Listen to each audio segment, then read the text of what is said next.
बलिया के इस परम पावन भूमि ने अनेक महापुरुषों को जन्म दिया है। यह भूमि है भृगु ऋषि की। यह भूमि है आध्यात्मिक शक्ति से प्रेरित उन ऋषियों की, जिन्होंने परंपरागत पूजा पाठ से अलग एक नई पहचान, एक ऐसी वृत्ति जिसके द्वारा हमारी चेतना, हमारा विचार, हमारा संस्कार, हमारा अंतःकरण केवल बाहरी पूजा कलापों में ही न रहे, बल्कि एक ऐसी ऊंचाई पर पहुंचे जिससे मानवता खिल उठे। ऐसी अद्भुत भूमि है जिसका नाम है बलिया। मानवता का विकास का प्रेरक है बलिया। यह शिक्षा देता है कि हम भीड़ के साथ न चलें। बलिया की भूमि हमें शिक्षा देती है कि हमारे अंदर आत्मविश्वास हो, हमारे अंदर एक ऐसी अद्भुत शक्ति छिपी है जिसका रहस्य हमें पता लगता है जब हमारी चेतना शांत हो जाती है, हमारे वृत्तियां शांत हो जाती हैं, हमारे अंदर एक संस्कार उत्पन्न हो जाता है जिसके द्वारा हमेशा हर क्षण समानता का भाव उत्पन्न हो जाता है। ऐसी अद्भुत शक्ति, ऐसा एक अलौकिक विचार, एक मीमांसा प्रकट करती है ब्रह्म विद्या विहंगम योग। और इस ब्रह्म विद्या की उत्पत्ति इसी माटी से हुई है जिसका नाम है बलिया। कितनी अद्भुत शक्ति है यह! बलिया की भूमि प्रणाम करने योग्य है। यह बलिया की भूमि नमन करने योग्य है। यह बलिया की भूमि हमें सिखाती है कि हम अपने जीवन को केवल भोगों में, केवल आर्थिक उपार्जन में न लगाएं, बल्कि हम अपने ज्ञान के आधार पर, अपने शुद्धि के आधार पर एक ऐसी चेतना का अनावरण करें जिसके द्वारा हमारे अंदर जो शक्ति छिपी है वह बाहर आए। और इसका पूरा विज्ञान अगर कोई प्रकट करता है तो बलिया के, हमारे बलिया के प्रांगण में, पावन में अवतरण हुए अनंत श्री सतगुरु सदाफल देव जी महाराज करते हैं। कैसी अद्भुत शक्ति है, अद्भुत पावन शक्ति है इस बलिया। एक एक कण जिसका आध्यात्मिकता से ओतप्रोत है, ऐसी है माटी आपके बलिया की। और आप वहां पे आप उपस्थित हैं ब्रह्म विद्या विहंगम योग के ज्ञान का सिंचन के लिए। बलिया शब्द का जब नाम आता है तो एक ऐसा मानव इस पटल पे, एक मानसिक पटल पे ऐसा लगता है कि कोई अभिभावक बैठा होता है। एक विद्यार्थी है, लगता है कि कोई एक अभिभावक है, एक गार्जियनशिप, लीडरशिप, फोर्टिट्यूड, एक ऐसी सोच उत्पन्न हो जाती है। तो अंदर से थोड़ा डर भी लगता है। इसीलिए शायद इसका नाम बागी बलिया है कि यहां पे एक रास्ते पे नहीं चलना है। जो रास्ता दिखाए वह बलिया है। जो भीड़ में लोग तो आ जाते हैं, बलिया ने ऐसा ही कुछ किया, इस माटी ने कुछ ऐसा ही करके दिखाया है। आज के इस गुरु पूर्णिमा के शुभ अवसर पर और साथ में अध्यात्म मार्तंड अनंत श्री धर्मचंद देव जी महाराज की इस पावन पुण्यतिथि के अवसर पर जिस योगी ने एक अद्भुत शिक्षा दी, उस योगी ने शिक्षा दी है शांति की। उस योगी ने शिक्षा दी है सरलता की। उस योगी ने शिक्षा दी है उस तथ्य की, उस तत्व की जिसके द्वारा हम सभी दुखों से ऊपर उठ जाते हैं। हम अपने वृत्तियों से भी ऊपर उठ जाते हैं। उस सत्ता ने यह दिखाया कि कैसे हम आध्यात्मिकता और आध्यात्मिक तत्व का उद्भव कर सकते हैं, हम अपने अंदर प्रकट कर सकते हैं। उस सत्ता ने यह दिखाया कि हम कैसे अध्यात्म को, इस आध्यात्मिक रहस्य को, इस आध्यात्मिक ज्ञान को, इस आध्यात्मिक ऊर्जा को कैसे एक साथ एक जगह संगठित रखकर हम कैसे अपना जीवन यापन समाज में रहते हुए सरलता और सहजता के साथ कैसे उस परम सत्ता के साथ हमेशा जुड़े रह सकते हैं। ऐसी शक्ति,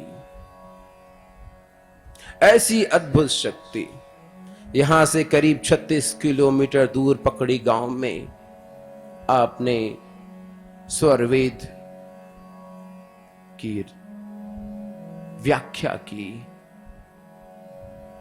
अगर ब्रह्म विद्या विहंगम योग का आज सिद्धांत अटल है तो मैं यह कहता हूं और पूरे ब्रह्म विद्या विहंगम योग संस्थान की तरफ से कहना चाहूंगा कि पूरी मानवता, पूरा विश्व ऋणी है उस सदगुरु का। क्योंकि अगर विहंगम योग का सिद्धांत और उसकी व्याख्या और स्वरवेद की व्याख्या अगर अनंत श्री अध्यात्म विभूषित धर्मचंद देव जी भगवान ने नहीं किया होता तो सिद्धांत अटल नहीं रह पाता। ऐसी अद्भुत शक्ति उनके पास थी, पर वो बहुत सहज थे। उनकी लेखनी बहुत तेज थी। उनके पास वह शक्ति, वह धार, वह ऊर्जा और वह प्रवाह किसी ने दे दिया। यह सहज बात नहीं है। आध्यात्मिक ऊर्जा को ग्रहण करना, आत्म तत्व से परमात्म तत्व को अपने आप में एक संजो लेना, उस परम सत्ता अणु सत्ता से विभू चेतना में एक साथ समावेश कर लेना और साथ में शांत रहना, यह बहुत ऊंची बात है। आजकल इस प्राकृतिक उपकरणों से हम घिर जा चुके हैं। थोड़ी सी चीज मिलती है, मन का वेग बढ़ जाता है, चंचलता आ बैठती है, वाणी में स्थिरता नहीं रहती, मन के वृत्तियां जैसे कि हमें कुछ भी करा बैठती हैं, हम दुखित हो उठते हैं। ऐसी स्थिति में हम डमाडोल स्थिति है, हमारा मन हमारे नियंत्रण में नहीं है। लेकिन आप सोचिए, जब वह सत्ता उस विभू सत्ता से मिल जाती है, क्योंकि अगर सदगुरु सदाफल देव जी महाराज श्री धर्मचंद देव जी महाराज उस सत्ता, उस विभू सत्ता के ज्ञान से इस परमात्मा तत्व से जुड़े नहीं होते तो स्वरवेद की व्याख्या करना असंभव था, क्योंकि स्वरवेद की व्याख्या कोई वैज्ञानिक नहीं कर सकता, स्वरवेद की व्याख्या कोई विद्वान नहीं कर सकता, स्वरवेद की व्याख्या कोई वेद पारायण से नहीं किया जा सकता। स्वरवेद की व्याख्या करने के लिए एक धार की आवश्यकता है और उस परमात्मा शक्ति की आवश्यकता है। उस अक्षर मंडल पर स्थापित होकर उस अक्षर ब्रह्म के परे की साधना की व्याख्या करना कोई व्यक्ति नहीं कर सकता, कोई मानव नहीं कर सकता, यह केवल सदगुरु ही कर सकता है। इसीलिए हम सदगुरु की पूजा करते हैं और कोई कारण नहीं। यह अध्यात्म की गाथा है, यह अद्भुत गाथा है, यह अद्भुत ओज है, एक शक्ति है, एक प्रवाह है, उसके साथ जुड़ना सबकी बस की बात नहीं। मन का वेग इतना, प्रभाव इतना चंचल है, आप उसे ग्रहण नहीं कर सकते। अगर दे भी दिया जाए तो व्यक्ति मूर्छित भी हो सकता है, व्यक्ति की मानसिक संतुलन भी बिगड़ सकती है। अध्यात्म को अपने अंदर एक होती है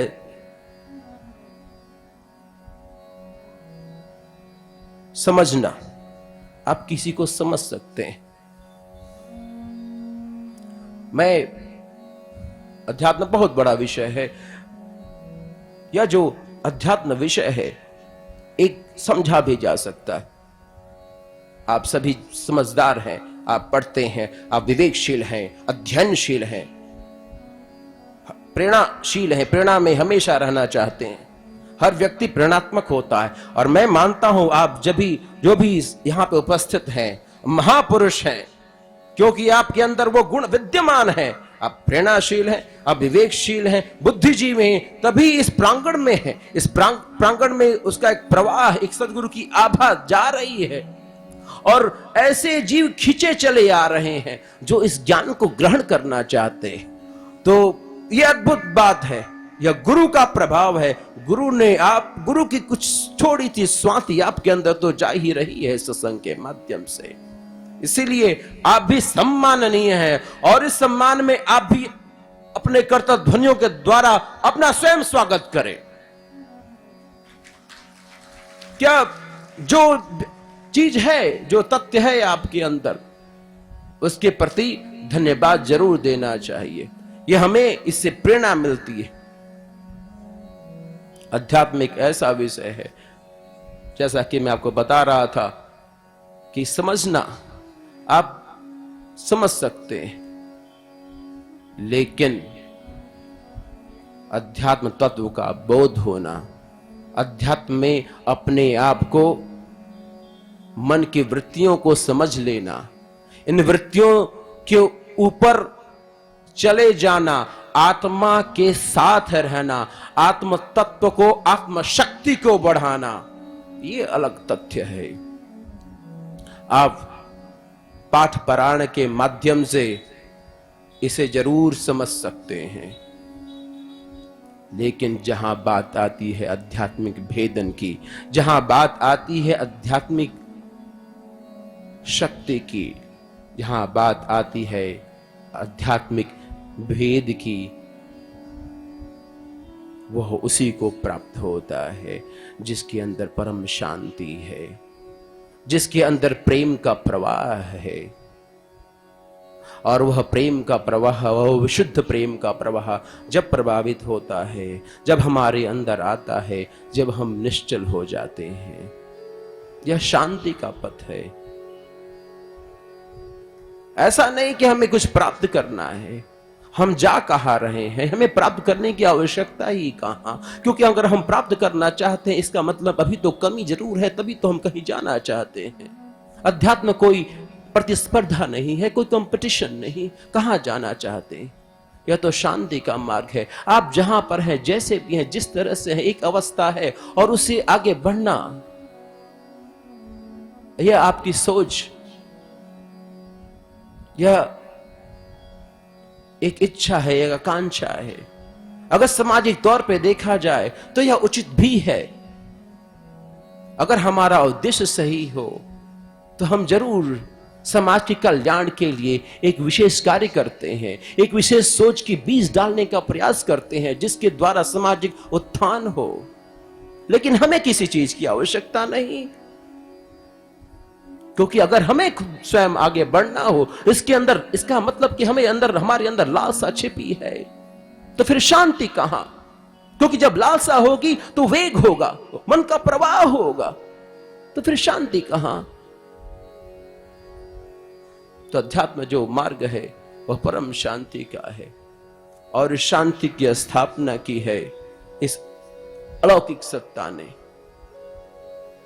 हम कैसे उस प्रेम के साथ जुड़े जहां पे हमारी दृष्टि शुद्ध हो जाती है, जहां पर सब समानता दिखती है और एक विशुद्ध भाव से हम अपने आप में चले जाते हैं। किसी तरह का वेग, मन का प्रभाव हम उससे वंचित हो उठते हैं। ऐसा मानवीय मूल्य जीवन, ऐसा अद्भुत जीवन जीने का नाम है ब्रह्म विद्या विहंगम योग, और हम इसमें अहर्निश रहे। ऐसी स्थिति, ऐसा नहीं कि कुछ क्षण के लिए वैराग्य उत्पन्न हुआ फिर हम चले आए, ये इतना आसान नहीं। पर इसी का पथ प्रदर्शित करता है ब्रह्म विद्या विहंगम योग, जिसके आप सभी अनुयायी हैं। एक अद्भुत जीवन जीने का रहस्य है ब्रह्म विद्या विहंगम योग। ये आपको सामाजिक प्रतिष्ठा से लेकर ये सब अपने आप प्राप्त हो जाएगा। आपको कहीं कुछ करने की आवश्यकता नहीं, उस धार के साथ, उस विशुद्ध भाव के साथ जुड़ने की केवल आवश्यकता है, और सब तो अपने आप स्वतः हो जाता है। प्रयास करने की आवश्यकता नहीं, आपको आत्मबल ले जाएगा। आप करना भी नहीं चाहेंगे तो सत्ता आपसे कराएगी। ऐसी शक्ति का प्रभाव और उद्भव हो जाता है हमारे जीवन में। हर व्यक्ति अपने आप में पूरा भूमंडल हो उठता है। ऐसी शक्ति है विहंगम योग, यही है विहंगम योग। हर व्यक्ति अपने आप में पूरा भूमंडल हो जाता है। Oneness of being with all, यही तो है विहंगम योग। इसी अवस्था को प्राप्त करने की आज आवश्यकता है। गुरु यही देता है। आप पढ़ तो लेते हो, लेकिन गुरु यही देगा। गुरु के पास यही है। वो यही बताना चाहता है कि बेटा नामदेव, जो तुम हो, सोचते हो वो नहीं हो, तुम बहुत ऊपर हो। यही सिखाना चाहता है। हम अपने आप को जगाएं तो सही। तो इस समय चला जा रहा है, गुरु पूर्णिमा के अवसर पर हम सभी उस सदगुरु के पावन चरणों में नतमस्तक हो जाएं। अपने आप को दे दें, बस दे ही दें अपने आप को। प्रण कर ले कि हमने सदगुरुदेव के चरणों में दे दिया। ये मन का प्रपंच क्यों? अरे ये विचार आ गया, अरे क्या गुरु जी, ये क्या वो, ये सब मन का प्रपंच है। हाँ, लाइक अट्रैक्ट्स लाइक। अगर बुरी सोच है तो वही मिलेगी, वो भी मिल जाएगा, ऐसी बात नहीं है। लेकिन अच्छाई भी तो है, अच्छाई बहुत है, मिल जाएगी। अन्वेषण तो करना शुरू करिए, और उसी अन्वेषण की आवश्यकता है, वो तो आपको करना ही पड़ेगा। तो कांटे केवल दिखेंगे, फूल तो दिखेगा नहीं। फूल इज अ मिस, वो तो गायब हो गया। ऐसे करोगे कैसे होगा? तो फूल कांटे नहीं देखने का, केवल फूल। और वो मन जब शुद्ध हो जाएगा तो बहुत दिख जाएगा, क्योंकि एक में पूरे समाहित दिखता है। जैसा कि एक आम का थोड़ा सा, आम का मौसम चल रहा है, बता दे थोड़े शब्दों में, बड़ा समय नहीं है। जैसे आम की गुठली होती है, आम की गुठली फेंक दीजिए, फिर एक पेड़ उत्पन्न हो जाता है, और पेड़ बहुत बड़ा हो जाता है, और वह एक छोटा सा आम का गुठली हजारों आमों को पैदा कर देता है, एक बृहद वृक्ष हो जाता है। तो उसी तरह जो ये आत्मा है, उस विभु चेतना के साथ हमेशा जुड़ी है, वही तो है ही है। बस यही जानने की तो आवश्यकता है, और यही है विहंगम योग। छोटी सी बात, एक छोटा सा बीज इतना बड़ा है। तो जब ये समझ में आ जाएगा कि अरे ये जो है ये ऐसा नहीं है, बस समझने का तो फिर हर चीज सब कुछ है, सब में सब कुछ समाहित है। ऐसी स्थिति, ऐसी समानता का भाव आ जाएगा तो जीवन जीने की कला बदल जाएगी। अद्भुत जीवन उत्पन्न हो जाएगा आपके अंदर। यही जीवन तो चाहिए। फिर कलह विपदा ये सब जो चल रहा है जीवन में, अपने आप शांत होना दिखना शुरू हो जाएगा। इसी की तो आवश्यकता है।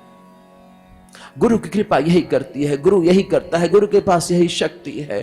कितना भी पढ़ाई कर लें आप, कितना भी कर लें, लेकिन मन को मर्जन करना एक ही सत्ता कर सकती है, वो गुरु कर सकता है। गुरु से जुड़ना पड़ेगा आपको।